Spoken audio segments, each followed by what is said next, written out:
Kata Allah, jangan pernah berputus asa dari kasih sayang Allah. Karena setan akan mengatakan, udahlah ngapain? Dosanya udah terlalu banyak. Setan kan bilang begitu. Sehingga kita ngerasa malu, taubat sama Allah. Munafiklah saya, kemarin saya maksiat, kemudian sekarang saya pura-pura baik. Bukan pura-pura baik. Engkau memang ingin jadi orang baik, sedang berusaha ingin jadi orang baik. Maka teruskan. Setan akan bilang, oh munafik kamu. Pura-pura kamu. Enggak. Kamu nggak sedang pura-pura, kamu sedang berikhtiar mencoba dengan penuh penyesalan. Jadi lanjutkan itu teman-teman semua.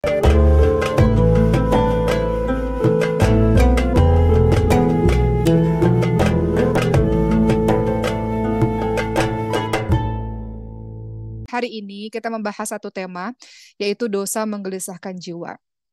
Kata Rasulullah, sebaik-baik manusia itu bukan yang tidak pernah berbuat dosa, tapi sebaik-baik manusia itu adalah ketika mereka yang berbuat dosa, kemudian mereka bertaubat kepada Allah Subhanahu wa Ta'ala.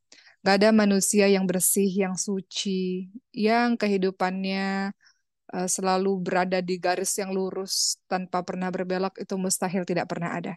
Hati nurani manusia itu adalah cenderung pada kebaikan. Sehingga ketika kita melakukan dosa, dia pasti gelisah. Apalagi ketika teman-teman pertama kali melakukan sebuah dosa, sebuah kesalahan. Teman-teman akan merasa takut, merasa bersalah kepada Allah Subhanahu wa taala, merasa berdebar-debar jantungnya.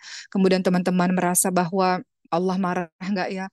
Kemudian teman-teman ngerasa saya adalah orang yang penuh dengan dosa, berlumur dosa. Kadang-kadang kita nyesel dan kita menangis dan sebagainya. Alhamdulillah, ciri-ciri seperti itu menandakan hati kita masih hidup, teman-teman semua. Hati kita masih hidup.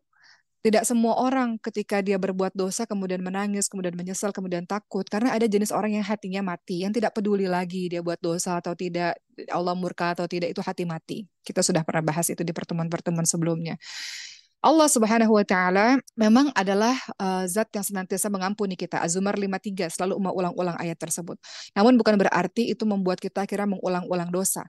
Jangan berpikir bahwa Allah akan terus mengampuni dosa, nggak apa-apa kita mengulang-ulang dosa. Bukan. Yang Allah inginkan adalah taubatan nasuha. Kita akan bahas itu pada hari ini. Lihat bagaimana Rasulullah Shallallahu Alaihi Wasallam bersabda dalam hadis riwayat Tirmidzi dan Ahmad. Kata Rasulullah, tinggalkanlah apa-apa yang meragukanmu dan beralihlah pada apa yang tidak meragukanmu. Sesungguhnya kejujuran lebih menenangkan jiwa, sedangkan dusta atau menipu atau maksiat akan menggelisahkan jiwa.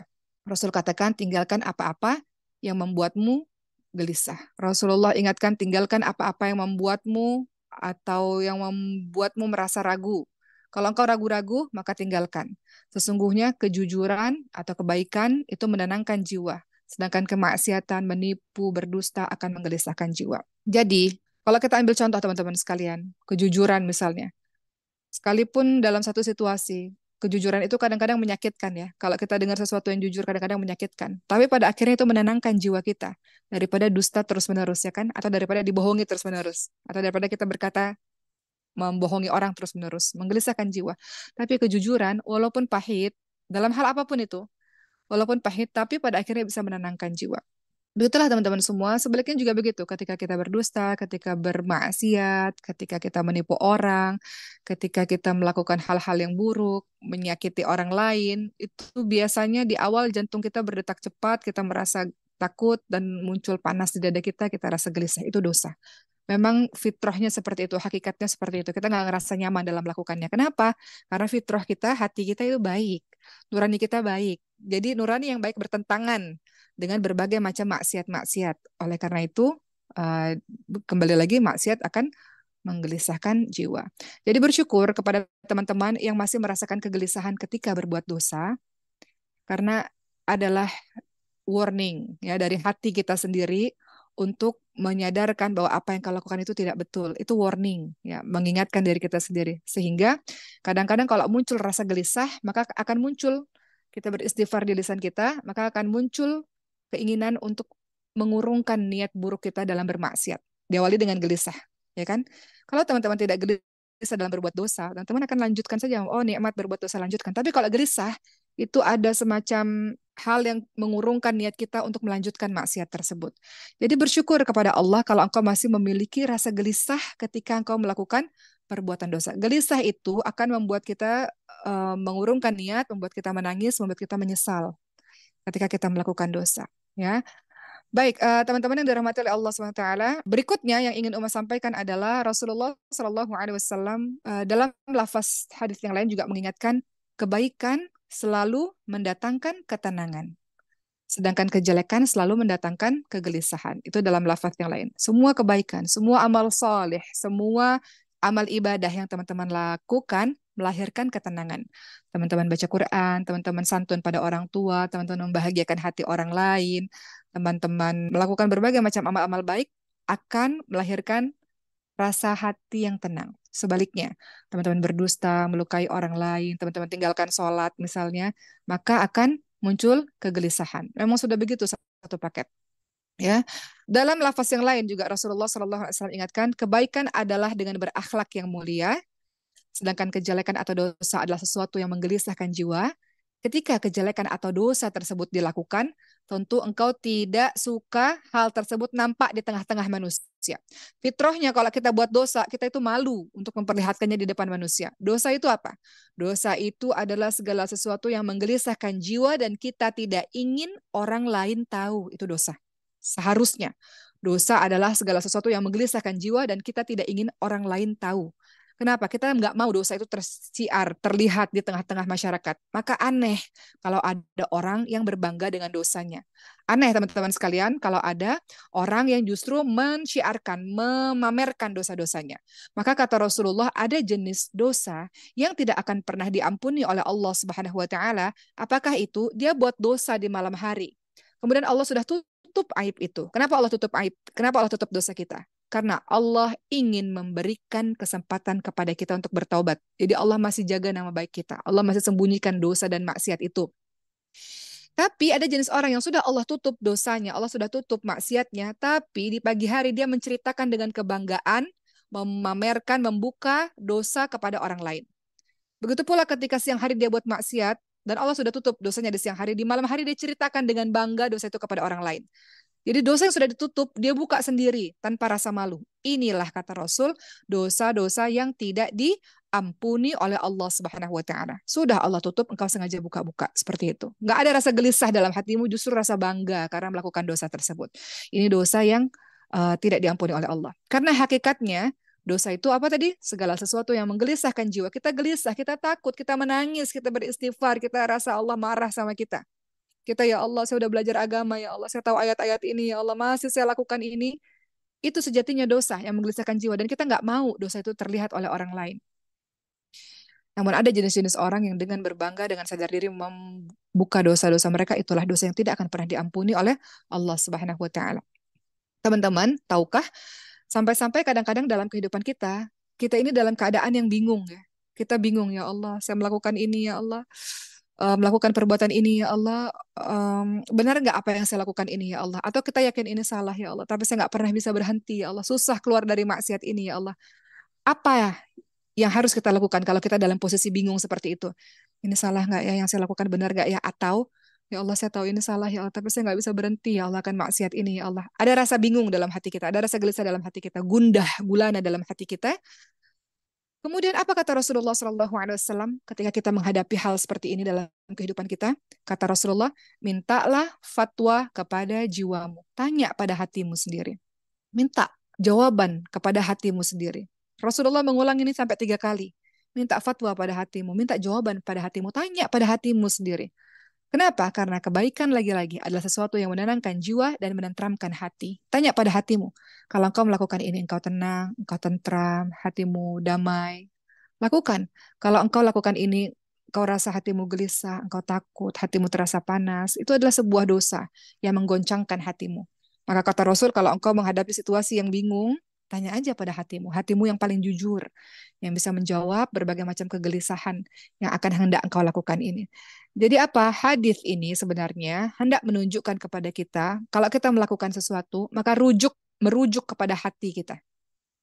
Apakah hati kita yakin? Apakah hati kita takut? Apakah hati kita ragu? Tanya pada hati kita sendiri. Jika jiwa dan hati kita tenang, maka itu adalah suatu kebaikan. Ya, namun kalau hati kita gundah, hati kita gelisah, maka itu termasuk dosa dan keharaman. Kenapa? Lagi-lagi nurani kita itu adalah baik ya teman-teman semua. Asalnya adalah baik. Gitulah teman-teman yang dirahmati oleh Allah Subhanahu wa taala.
hati sudah sedemikian hitamnya karena dosanya terlalu banyak, maka amat sulit hati kita untuk mengenal petunjuk kebenaran.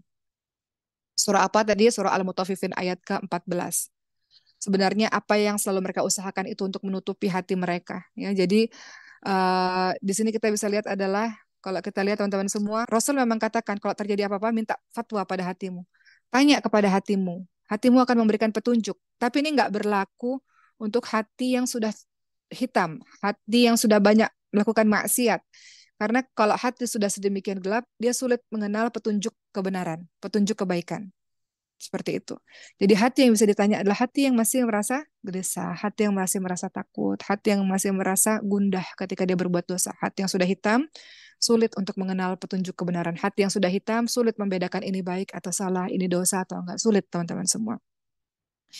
Baik, Uma ingin menyampaikan setelah tadi kita tahu, Alhamdulillah bersyukurlah kepada Allah kalau hati kita masih gelisah. Bahkan ada seorang teman berkata, aku berbuat dosa besar. Dan setelah itu, 5 menit setelah itu aku menangis kepada Allah, ambil air wudhu, dan kemudian aku sholat taubat. Tentu ini sesuatu yang sangat bagus teman-teman sekalian. Dengan penuh penyesalan, kemudian dia sadar, dia sholat taubat langsung setelah dia melakukan maksiat. Dan dia merasa, aku malu kepada Allah Subhanahu wa taala. Sebelumnya aku bermaksiat dan sekarang aku menangis-nangis di hadapan Allah. Teman-teman, jangan biarkan rasa malu ini membuatmu akhirnya tidak bertaubat. Kenapa? Umar selalu katakan, karena syaitan akan mengatakan, syaitan tabiatnya adalah yuwaswis fi sudurinas minal jinnati wan nas. Dia meniupkan was-was di hati manusia. Ingat, setan itu sifat ada dari golongan jin, ada dari golongan manusia. Setan akan bilang, oh kamu ini udah ahli maksiat. Untuk apa berdoa lagi kepada Allah? Kamu ini ahli maksiat, munafik kamu. Kemarin kamu maksiat, hari ini kamu ikut pengajian. Kemarin kamu ahli maksiat, hari ini kamu coba hafal Quran, munafik kamu. Itu was-was yang diberikan oleh syaitan dari golongan jin dan manusia untuk membuat kita putus asa dari bertobat kepada Allah. Bagus teman-teman semua ketika berbuat maksiat langsung segera menangis, langsung segera sholat taubat. Bukan munafik, bukan. Justru itu adalah ingin kembali kepada Allah Subhanahu wa taala. Ayat Az-Zumar 53 itu ayat favorit Umar kalau kita ngebahas masalah pertaubatan ini. Qul ya ibadiyalladzina asrafu ala anfusihim la taqnatu min rahmatillah. Innallaha yaghfiru dzunuba jami'a innahu huwal ghafurur rahim. Kata Allah, jangan pernah berputus asa dari kasih sayang Allah. Karena setan akan mengatakan, udahlah ngapain? Dosanya udah terlalu banyak. Setan kan bilang begitu. Sehingga kita ngerasa malu, taubat sama Allah. Munafiklah saya, kemarin saya maksiat, kemudian sekarang saya pura-pura baik. Bukan pura-pura baik, engkau memang ingin jadi orang baik, sedang berusaha ingin jadi orang baik. Maka teruskan. Setan akan bilang, oh munafik kamu. Pura-pura kamu. Enggak. Kamu nggak sedang pura-pura, kamu sedang berikhtiar mencoba dengan penuh penyesalan. Jadi lanjutkan itu teman-teman semua. Az-Zumar 53 ya teman-teman semua. Kata Allah, Allah mengampuni semua dosa. Engkau yang telah melampaui batas. Allah mengampuni semua apapun yang kau lakukan. Semenjijikkan apapun perbuatan dosamu itu. Sememalukan apapun perbuatan dosamu itu. Allah mengampuni semuanya, kata Allah. Karena Allah maha pengampun lagi maha penyayang. Gelisahmu itu adalah pintu awal dari pertobatanmu. Gelisahmu itu adalah pintu awal dari tangisan air mata penyesalanmu. Nggak ada gelisah, maka engkau akan terus melakukan maksiat itu. Dengan adanya gelisah, maka minta kekuatan kepada Allah untuk bisa berhenti dari maksiat itu, apapun itu bentuknya, teman-teman semua. Seorang teman pernah bercerita, dia nggak pernah bisa berhenti dari menonton video-video buruk ya, video-video buruk. Nggak pernah bisa berhenti karena sudah kecanduan. Maka gimana caranya? Maka gelisah, alhamdulillah, dia punya rasa gelisah. Dengan rasa gelisah itu akhirnya sulit untuk berhenti karena sudah menjadi kecanduan. Ya kan? Kalau kita sudah kecanduan terhadap satu dosa, sulit untuk berhenti. Pengen lagi, pengen lagi. Kemarin kita sudah pernah bahas bahwa hawa nafsu itu seperti kuda liar kalau nggak dikendalikan. Akhirnya apa? Akhirnya betul-betul dia minta kekuatan kepada Allah SWT. Akhirnya nggak mau punya handphone lagi. Karena dengan adanya handphone, maka akan mengganggu konsentrasinya untuk pengen ngelihat video lagi, pengen ngeliat video lagi gitu. Dan itu kan butuh suatu usaha yang besar. Siapa yang bisa tolong? Allah yang bisa tolong. Maka gelisah itu pintu awal dari berhentinya maksiat yang sudah kita lakukan berulang-ulang. Dengan gelisah, kita minta kepada Allah kekuatan untuk berani mengambil keputusan berhenti melakukan maksiat tersebut. Baik, sekarang Uma bahas berikutnya. Uma akan bahas setelah kita bahas dosa yang menggelisahkan jiwa, Uma akan bahas sebab manusia masuk ke neraka. Dosa-dosa yang menyebabkan manusia masuk ke nerakanya Allah tuh ada 3 pintu sebetulnya. 3 pintu manusia masuk ke nerakanya Allah melalui tiga pintu. Dari sekian dosa besar itu tercakup di dalam tiga hal ini. Sebab manusia masuk ke neraka Allah, dosa-dosa yang menyebabkan manusia masuk ke neraka Allah melalui tiga pintu. Apa itu? Pintu pertama adalah pintu syubhat. Apa maksudnya? Pintu syubhat itu adalah dari pintu ini maka timbul keraguan seseorang pada kebenaran agama. Itu pintu yang pertama ya, ragu dia. Raguan akan sebuah kebenaran di dalam ajaran agamanya sendiri. Itu pintu neraka yang pertama. Yang kedua, pintu kedua orang masuk ke dalam neraka adalah pintu syahwat. Syahwat itu apa? Gejolak hawa nafsu, gejolak nafsu. Ya, pintu ini membuat seseorang mengedepankan hawa nafsunya daripada ketaatan untuk menggapai ridhonya Allah Subhanahu wa taala. Pintu kedua pintu syahwat. Teman-teman sambil kita bicara ini teman-teman ingat dosa-dosa apa yang pernah kita lakukan selama ini ya. Pintu syahwat adalah pintu yang mengakibatkan seseorang ini tidak lagi mengindahkan ketaatan dan keinginan untuk menggapai ridhonya Allah. Lupa dia karena syahwat menguasainya. Pintu syahwat. Setelah pintu syubhat, pintu syahwat. Ketiga, pintu amarah. Pintu amarah. Amarah inilah ya, dengan munculnya amarah, maka akan timbul permusuhan antar sesama manusia. Tiga pintu yang membuat manusia masuk ke dalam nerakanya Allah. Berikutnya, teman-teman sekalian. Sementara itu, sumber segala macam dosa itu juga dari tiga perkara. Sumber dari segala macam dosa. Pertama adalah kesombongan. Pintu dari segala macam dosa yang pertama adalah kesombongan. Ingat, dosanya iblis itu apa? Akhirnya dia keluar dari syurganya Allah Subhanahu wa taala. Padahal iblis itu adalah malaikat yang sangat taat kepada Allah Subhanahu wa taala. Adalah awalnya sangat-sangat taat kepada Allah. Kenapa iblis keluar dari syurga? Karena dia melakukan dosa. Apa itu dosanya? Kesombongan. Jadi ada dosa, sumber dari segala macam dosa itu ada tiga. Yang pertama adalah kesombongan. Ya, kesombongan seperti yang dilakukan oleh iblis yang membuat dia akhirnya merasa, oh saya ini kan tercipta dari api, si Adam tercipta dari tanah, ngapain saya bersujud di kaki Adam? Padahal itu perintahnya Allah untuk menghormati, bukan untuk menyembah ya, untuk menghormati. Namun karena kesombongan yang merasa lebih besar, lebih hebat, lebih luar biasa, maka itu yang membuat dia terusir dari surga. Kedua, tiga perkara yang menjadi sumber dari berbagai macam dosa. Teman-teman periksa jiwanya, dirinya. Ada nggak ya sombong nih di dalam hati saya? Merasa lebih tinggi, merasa lebih besar, merasa lebih suci, merasa lebih banyak hafalan Qur'annya, merasa lebih pintar dibanding yang lain. Padahal kepintaranmu itu dari Allah, kekayaanmu itu dari Allah, kemasyhuranmu itu dari Allah. Allah gampang sekali membalikan keadaanmu dalam sekejap mata. Sangat mudah bagi Allah. Sombong. Yang kedua adalah tamak. Tamak, teman-teman semua. Tamak inilah yang membuat Nabi Adam alaihi salam keluar dari surga. Kalau tadi iblis karena sombong yang membuatnya keluar dari surga. Kalau yang kedua tamak, inilah yang membuat Nabi Adam alaihi salam keluar dari surga, ya kan? Nabi Adam alaihi salam sudah dapat semuanya di dalam surga, sudah dapat semuanya. Allah hanya melarang satu saja, nggak boleh makan buah di pohon yang ini. Tapi karena ketamakan dari Nabi Adam alaihissalam sudah dapat semuanya, sudah lengkap semuanya, masih pengen merasakan sesuatu yang dilarang oleh Allah, itulah yang membuat Nabi Adam alaihissalam terusir dari surga. Jadi sumber dosa itu adalah yang kedua adalah tamak. Hati-hati teman-teman semua. Tamak ini ngerasa nggak puas akan apa yang sudah Allah berikan sehingga mencari jalan yang haram. Contohnya apa? Dalam kehidupan sehari-hari ya misalnya tidak puas dengan harta halal, apa yang sudah kita punya. Kita merasa terus kurang, akhirnya kita mencari harta dengan harta yang haram. Tidak puas dengan kebahagiaan yang kita dapatkan yang sejauh ini, sehingga mencari kebahagiaan dengan cara yang haram. Ya, macam-macam. Karena ketamakan. Tamak itu kenapa dia bisa tamak? Kenapa dia bisa rakus? Karena nggak bersyukur dengan apa yang ada. Karena nggak qanaah, ya nggak merasa cukup dengan apa-apa yang sudah menjadi pemberian Allah Subhanahu Wa Taala, sehingga dia cari cara yang haram untuk bisa memenuhi kebutuhan dan keinginannya. Ketiga, sumber dari segala macam dosa itu apa? Dengki. Dengki, hasad teman-teman semua. Hasad inilah yang membuat salah satu anak Adam, Qabil, membunuh Habil. Tiga sumber dosa. Dari sini ntar melahirkan dosa-dosa yang lainnya. Mulai dari tadi sombong, tamak, dan juga dengki. Qabil itu iri sama Habil. Qabil ngerasa, oh si Habil ini tampan, punya istri yang cantik, kemudian kurbannya diterima oleh Allah, sementara saya enggak, akhirnya dia membunuh kan. Dosa di muka bumi ini yang pertama kali itu kan pembunuhan yang dilakukan Qabil kepada Habil. Jadi sekarang setiap orang yang ada pembunuhan itu dosanya mengalir kepada Qabil karena Qabil yang menginspirasi untuk berbuat seperti itu. gitu. Jadi itulah teman-teman semua, ulama mengatakan barang siapa yang terbebas dari tiga sifat ini, hasadkah, kemudian tadi apa, tamak, kemudian sombong, kata ulama, maka dia akan terlindung dari berbagai macam kejelekan dan dosa. Barang siapa yang terbebas dari tiga sifat ini, ya, yaitu sombong, tamak, dan kemudian hasad atau dengki, maka dia akan terlindung dari berbagai macam kejelekan.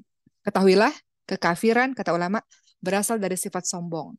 Maksiat berasal dari sifat tamak, dan sikap melampaui batas dan kezaliman berasal dari sifat dengki atau hasad.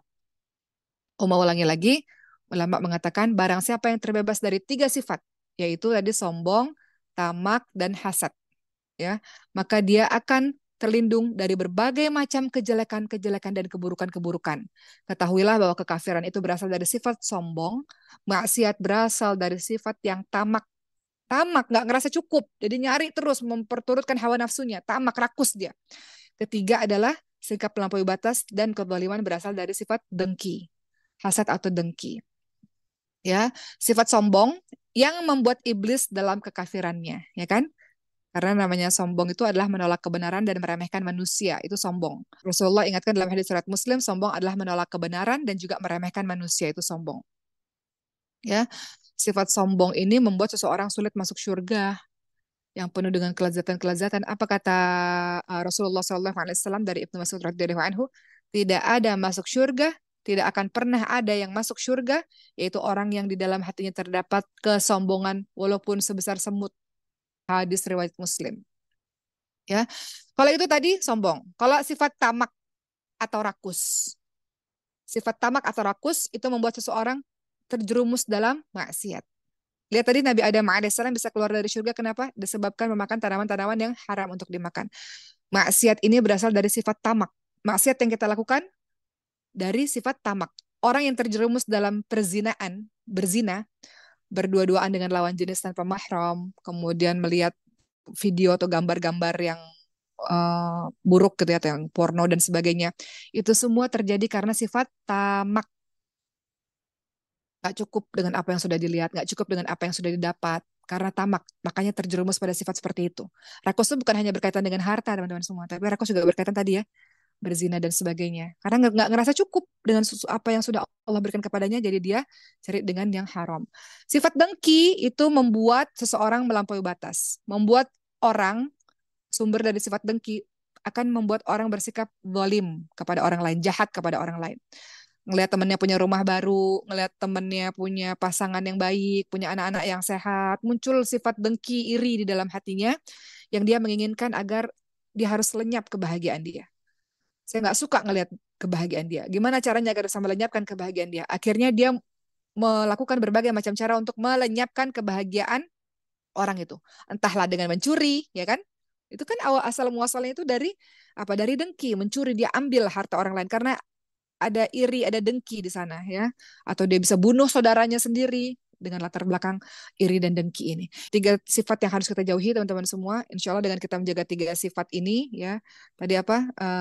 Iri atau dengki, kemudian sombong, kemudian tamak, maka akan terhindar dari berbagai macam kejahatan. Baik. Teman-teman yang dirahmati oleh Allah SWT, tadi kita sudah bahas mengenai dosa yang menggelisahkan jiwa. Kita juga sudah bahas tentang tiga dosa yang menjadi sumber dari berbagai macam dosa. Sebelum Uma lanjutkan dengan ternyata dosa yang menggelisahkan jiwa, kalau kita terus-terusan berbuat dosa akan mendatangkan musibah, Uma mau menyampaikan sedikit kepada teman-teman semua tentang berbagai macam dosa yang harus kita ketahui, supaya kita tahu ya tentang dosa-dosa ini. Kita tahu ada dosa kecil, ada dosa besar, ya kan? Dosa-dosa besar itu apa aja sih? Dosa-dosa besar itu adalah dosa yang ada ancaman nerakanya, itu dosa besar tuh. Kalau di dalam Quran ada ancaman nerakanya, ada kalimat Allah laknat atau Allah murka atau dikenai siksa, itu dosa-dosa besar. Dosa kecil gimana? Kita akan bahas sedikit nanti. Walaupun sudah kita bahas di pertemuan-pertemuan sebelumnya, tapi kita akan bahas sedikit supaya kita tahu apa yang kita lakukan ini termasuk dosa besarkah atau dosa kecilkah yang menggelisahkan jiwa kita. Baik, sebelumnya teman-teman sekalian, teman-teman lihat dalam surah An-Nisa ayat ke-31. Ya, Allah Subhanahu wa taala berfirman, "A'udzubillahi minasyaitonirrajim, in tajtanibu kabair ma tunhauna anhu nukaffir ankum sayyi'atikum wa nudkhilkum mudkhalan karima. Dalam surah An-Nisa ayat 31, Allah Subhanahu wa taala berfirman, teman-teman nanti lihat dan teman-teman baca artinya, teman-teman tadabbur. Kata Allah, jika kamu menjauhi dosa-dosa besar, di antara dosa-dosa yang dilarang kamu mengerjakannya, niscaya Allah akan hapus kesalahan-kesalahanmu, dosa-dosa yang kecil. Kalau kamu jauhin dosa-dosa besar, kata Allah, Allah akan menghapus dosa-dosa kecilmu dan kami masukkan kamu ke dalam syurganya Allah Subhanahu wa taala. Surah An-Nisa ayat 31. Teman-teman lihat juga dalam surah An-Najm 32. Allah Subhanahu wa taala berfirman, yaitu orang-orang yang menjauhi dosa-dosa besar dan perbuatan keji yang selain dari kesalahan-kesalahan kecil. Sesungguhnya Allah Maha Luas lagi Maha Mengampuni. Jadi kita lihat gimana caranya supaya Allah mengampuni dosa-dosa kita, jauhi dosa besar, Allah akan mengampuni dosa-dosa kecil kita. Pertanyaannya, dosa-dosa besar itu apa aja sih? Dosa-dosa besar itu apa aja teman-teman semua? Seperti yang teman-teman tahu ya, kata Rasulullah dalam hadis surat Bukhari Muslim, ya, jauhilah 7 dosa yang membinasakan, dosa-dosa besar. Kata Rasulullah, jauhilah dosa-dosa besar. Kita lihat kita termasuk nggak di dalamnya? Pernah mengerjakan nggak di dalamnya? Yang pertama tentu adalah syirik. Ya, syirik kepada Allah Subhanahu wa taala, itu perbuatan zalim. Kata Luqmanul Hakim dalam surah Luqman ayat 13, ya bunayya, la tusyrik billah, inna syirka la dzulmun adzim. Jangan menyekutukan Allah karena menyekutukan Allah sebuah kezaliman yang besar. Zalim ada 3, zalim pada Allah, syirik, zalim pada sesama manusia, berbuat jahat pada orang, zalim pada diri sendiri ketika kita buat maksiat. Oke, kita bahas 7 dosa besar. Kata Rasulullah Shallallahu Alaihi Wasallam, 7 dosa besar yang pertama adalah syirik kepada Allah. Wah, ini udah paling nggak percaya sama Allah lagi, nggak berdoa sama Allah, nggak bergantung sama Allah, ya mau gimana gitu ya. Orang yang sudah meninggal dunia, ada yang bertanya, ibu saya bukan orang beriman, ya, kemudian meninggal dunia, apa yang harus saya lakukan? Nggak bisa lagi. Teman-teman mau doa apa? Mau doa ampuni dosanya ya nggak bisa, ya, karena pasti udah tidak diterima oleh Allah SWT. Yang pertama, dosa besar adalah syirik kepada Allah SWT. Yang kemudian yang kedua adalah sihir. Sihir ini dosa besar. Jangan pernah main-main sama sihir. Jangan pernah bekerja sama dengan para dukun. Jangan pernah melakukan rukyah-rukyah tidak syar'i. Ya, dengan apa rukyah tidak syar'i itu tiba-tiba teman-teman suruh macam-macam lah ya, pengobatan yang akhirnya jadi syirik. Minta-minta ya, akhirnya jadi syirik. Minta kepada Allah, minta yang lain-lain kepada Allah, bergantung hanya kepada Allah. Sihir-sihir. Indonesia ini kata orang banyak sihir-sihir. Nggak usah main-main sama sihir, teman-teman semua. Nggak usah pergi-pergi ke dukun-dukun. Kalau mau minta tolong hanya kepada Allah SWT. Gampang sekali, ya Allah, Allah mengubah keadaan seseorang. Nggak usah pergi ke dukun, pergi kepada Allah SWT. Kemudian yang ketiga, dosa besar, membunuh jiwa yang haram untuk dibunuh. Ini terjadi nih di Gaza Palestina nih sekarang nih ya teman-teman semua. Dalam Islam, Masya Allah, kalau kita bunuh satu orang yang tidak bersalah, tidak ada kepentingan apapun, maksudnya bunuh satu orang, diibaratkan seperti kita membunuh seluruh orang. Menghilangkan satu nyawa itu seperti kita menghilangkan seluruh nyawa. Jadi betapa nyawa itu berharga dalam agama Islam ini. Nggak boleh kita melakukan pembunuhan kepada jiwa yang haram untuk dibunuh. Yang ketiga, ya. Ini mungkin kita pikir, oh jauh lah, nggak mungkin saya melakukan. Belum tentu loh teman-teman semua. Sampai hari ini, dari pesantren Maskal Hufaz, kita mengajar di lapas, ya, di penjara, di lapas. Ada kasus-kasus yang melakukan pembunuhan. Nggak sadar loh, kadang-kadang kalau kalau ada seseorang yang membunuh itu nggak sadar. Ada satu kasus di mana ketika ditanya, kenapa Bu bisa masuk, kasusnya apa? Karena cemburu. Ya, karena cemburu, kemudian gelap mata, ngelihat pasangannya bersama dengan yang lain, akhirnya nggak sadar ya, nggak sadar tiba-tiba terjadi pembunuhan. Begitulah teman-teman semua ya, ataupun yang lain-lain ya, termasuk tadi ya, karena iri dengki itu Qabil membunuh Habil, padahal saudaranya sendiri. Jadi ini sudah diingatkan oleh Rasulullah SAW, dosa besar adalah membunuh jiwa yang haram untuk dibunuh, kecuali di lewat jalan yang benar, dalam perang misalnya, dalam perang ya, itu beda lagi. Dalam perang pun, Masya Allah, Islam ini luar biasa loh teman-teman semua. Islam ini memiliki panduan-panduan perang. Nggak boleh bunuh perempuan, nggak boleh bunuh anak kecil, nggak boleh merusak tanaman, nggak boleh merusak tempat ibadah, nggak boleh membunuh orang yang sedang beribadah, dan sebagainya. Indahnya ajaran Islam ini, Masya Allah. Keempat, apalagi dosa besar yang keempat? Riba. Makan riba. Nanti kita bahas lagi ya. Makan riba. Yang kelima, makan harta anak yatim. Oh, buat lembaga, buat yayasan, anak yatim piatu, orang banyak sedekah. Dimakan harta sedekahnya. Makanya banyak orang nggak mau sedekah. Karena apa? Karena lembaganya nggak amanah misalnya. Dia memperkaya dirinya dengan harta yang diberikan untuk anak yatim. Misalnya. Keenam, apa? Lari dari medan perang. yang harusnya bareng-bareng ya menjaga tanah airnya, misalnya menjaga apa kelompoknya, terus tiba-tiba lari dari medan perang. Ini pernah terjadi di masanya Rasulullah pada saat perang Uhud tahun 3 Hijriyah. Pada saat itu ada 1.000 pasukan Muslim. Tiba-tiba ada orang munafik. Munafik namanya Abdullah bin Ubay bin Salul. Hati-hati dengan orang munafik teman-teman semua. Karena depannya sama kayak kita, ibadah sama kayak kita. Tapi dia menusuk dari belakang. Kalau orang yang jelas-jelas berbeda, kelihatan jelas. Tapi orang munafik itu samar-samar ya. Dan dia memprovokasi. Ngapain perang, ngapain perang, ngapain mati sia-sia seperti ini. 300 orang nggak jadi perang. Lari dari medan perang. Karena orang munafik ini, Abdullah bin Ubay bin Salul. Lari dari medan perang ya, yang harusnya kita berjuang bersama-sama membela tanah air misalnya. Lari dari medan perang termasuk dosa besar karena berkhianat teman-teman semua.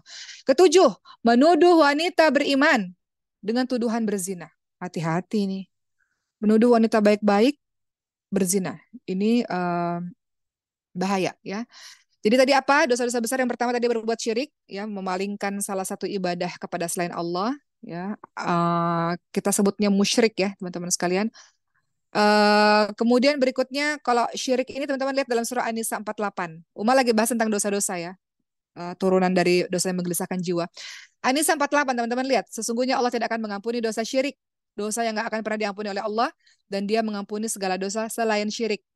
An-Nisa 48. Ancaman Allah kan. Ini kan karena tadi Uma katakan dosa besar itu kalau ada ancaman di dalam Quran, berarti itu termasuk dari dosa besar. Eh, kemudian tadi dosa yang kedua kita review sedikit, sihir. Teman-teman lihat dalam surah Al-Baqarah ayat ke-102, sihir. Allah Subhanahu wa taala berfirman, "A'udzubillahi minasyaitonir rajim. Wa yata'allamuna minhuma ma yufarriquna bihi bainal mar'i wa zawjihi." Al-Baqarah 102 kata Allah, maka mereka mempelajari dari kedua malaikat itu apa yang dengan sihir itu mereka dapat menceraikan antara suami dan istri. Ya, sihir itu dahsyat, bisa menceraikan suami istri, sihir itu bisa membuat seseorang sakit, ya kan?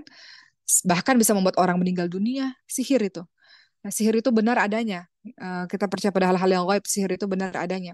Teman-teman lihat dalam surah Al-Baqarah ayat 102, hanya setan-setan kafirlah ya yang mengerjakan sihir. Mereka mengajarkan sihir kepada manusia. Setan-setan yang kafir kan kalau kita lihat jin ya teman-teman semua, jin itu kan ada jin muslim, ada jin kafir kan. Hanya jin sama kayak manusia ini. Jin-jin yang jahat ini ya, jin-jin yang tidak beriman kepada Allah inilah yang kemudian mereka mengajarkan sihir kepada manusia. Tujuannya apa? Untuk menjerumuskan manusia pada kesyirikan. Itu. Itu dosa besar yang kedua tadi, sihir. Jangan pernah main-main sama sihir. Dan bagaimana cara kita agar terlindung dari sihir? Quran, zikir pagi, petang. Karena bisa aja loh teman-teman terkena sihir. Ada orang yang dengki sama kita atau ada orang yang sangat mencintai kita. Bisa kena sihir, pelet lah atau apalah itu namanya, bisa kena sihir. Atau orang-orang yang eh, dia melihat kita dengan pandangan yang ain tadi ya, bisa mencelakakan kita. Maka bentengnya kita adalah zikir pagi petang atau Quran. Quran itu zikir, mengingat Allah Subhanahu wa taala. Ketiga tadi apa? Riba, bermuamalah dengan riba. Apa kata Rasulullah dalam hadis riwayat Muslim? Rasulullah melaknat pemakan riba, rentenir, orang yang menyerahkan riba, peminjam, orang yang mencatat riba, sekretaris, dan saksi-saksinya. Kata Rasulullah apa? Mereka semuanya sama. Mereka semuanya melakukan yang haram. Riba itu apa sih teman-teman semua? Segala utang piutang yang di dalamnya ditarik manfaat. Itu adalah riba. Utang piutang itu boleh, tapi tujuannya untuk tolong menolong. Ya. Setiap utang yang dipersyaratkan ada tambahan, maka itu adalah haram. Ya. Riba ya. Baik, kemudian yang keberapa tadi tuh? Dosa yang keempat ya. Yang keempat, dosa durhaka kepada orang tua. Durhaka kepada kedua orang tua. Teman-teman lihat dalam surah Al-Isra 23. Wa qadha rabbuka alla ta'budu illa iyyahu wa bil walidaini ihsana.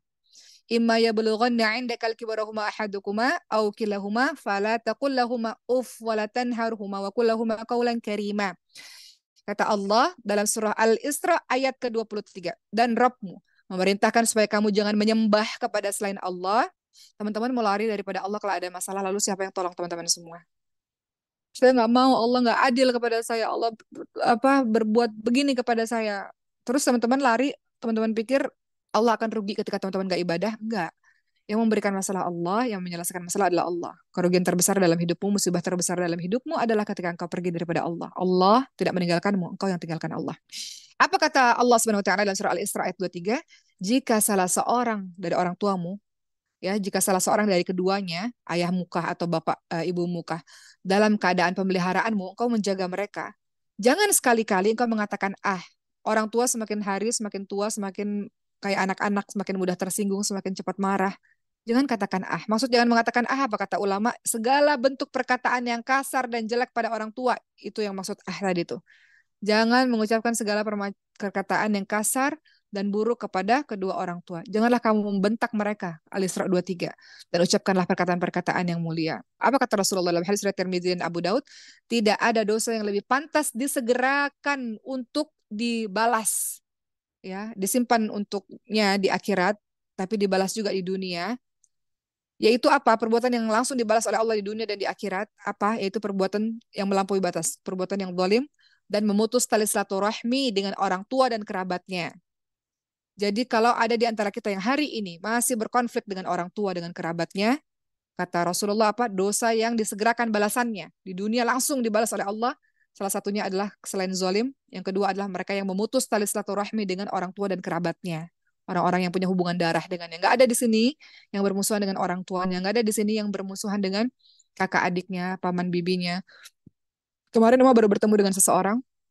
Beliau nangis, beliau katakan, saya nggak bisa maafin ayah saya, kata beliau. Ayah saya bertemu dengan perempuan lain, kemudian menikah dengan perempuan tersebut, punya keluarga dan meninggalkan kami semua. Anak-anak dan ibu saya, katanya. Jadi beliau merasa marah, beliau merasa kecewa, beliau merasa benci dengan ayahnya. Nggak mudah ya teman-teman semua. Nggak mudah kita berbuat baik kepada orang yang telah menyakiti dan menghancurkan kita. Yang seharusnya orang yang paling bertanggung jawab atas kita, kemudian dia tinggalkan kita begitu saja. Nggak mudah memang teman-teman semua. Tapi biarlah apapun yang dia lakukan itu menjadi dosanya kepada Allah Subhanahu wa taala. Allah tidak tidur, Allah Maha Adil, Allah tahu segala perbuatan baik ada balasannya, perbuatan buruk ada balasannya. Tugasmu adalah untuk memaafkan.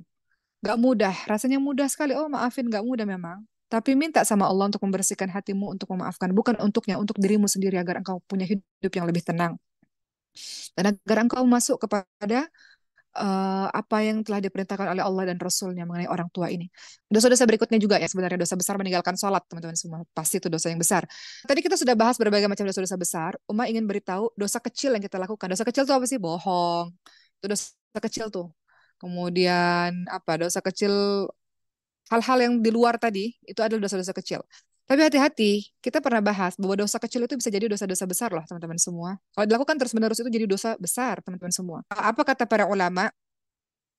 Ya, ada sebuah hadis memang, tapi dikatakan hadis doif, tapi ini ulama menjabarkan hadis dari Rasulullah yang katanya doif ini. Tapi hadis ini bagus ya. Dikatakan tidak ada dosa besar jika dihapus dengan istighfar, meminta ampun kepada Allah, dan tidak ada dosa kecil jika dilakukan dengan terus-menerus. Jadi dosa kecil yang dilakukan terus-menerus menjadi dosa besar. Kemudian yang kedua, dosa itu yang kita anggap kecil, itu bisa menjadi besar di sisi Allah kalau kita menganggap remeh dosa itu. Kalau kita anggap remeh dosa itu bisa menjadi besar di sisi Allah Subhanahu wa taala. Kenapa? Jika seseorang menganggap remeh sebuah dosa, maka dosa itu akan dianggap besar di sisi Allah Subhanahu wa taala. Kalau seseorang menganggap besar dosa, pasti dia akan segera lari dari dosa tersebut dan dia akan benci dari dosa itu. Tapi kalau dia anggap remeh dosa, dia akan mudah untuk mengulang-ulangnya kembali. Berikutnya yang ketiga, dosa kecil itu akan jadi besar kalau dosanya kita pamer-pamerkan. Tadi seperti yang saya katakan, yang Uma katakan, kata Rasulullah apa? Setiap umat akan diampuni kecuali orang-orang yang melakukan dosa secara terang-terangan, dipamer-pamerkan. Di antara bentuk orang melakukan dosa secara terang-terangan adalah dia bermaksiat di pagi hari, Allah tutupi, kemudian malamnya dia cerita, wahai fulan, wahai sahabatku, semalam aku melakukan ini, aku melakukan itu. Itulah dosa yang besar di sisi Allah Subhanahu wa taala. Keempat, dosa itu jadi besar kalau dilakukan oleh seorang yang menjadi contoh bagi orang lain. Guru, ke orang tua, ke siapapun yang jadi contoh untuk orang lain, menjadi panutan untuk orang lain, dosa itu akan jadi besar. Apa kata Rasulullah? Barang siapa yang melakukan suatu amalan kejelekan, lalu diamalkan oleh orang-orang sesudahnya, maka akan dicatat baginya dosa semisal dosa orang yang mengikutinya tanpa mengurangi dosanya sedikit pun. Ada yang namanya amal jariah, ada yang namanya dosa jariah. Dosa jariah itu segala sesuatu yang menginspirasi orang lain untuk berbuat keburukan. Sama seperti Qabil tadi. Qabil itu dapat dosa jariah. Setiap orang yang saat ini membunuh orang lain, Qabil itu dapat dosanya. Karena dia menginspirasi orang lain untuk membunuh, untuk berbuat keburukan.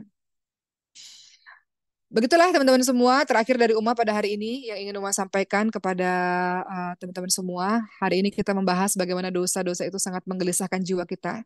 Sementara kita ini ingin hidup tenang, ingin hidup tentram, ingin fokus. Kalau teman-teman gelisah, teman-teman sulit bekerja. Teman-teman gelisah, teman-teman sulit ngafalin Quran.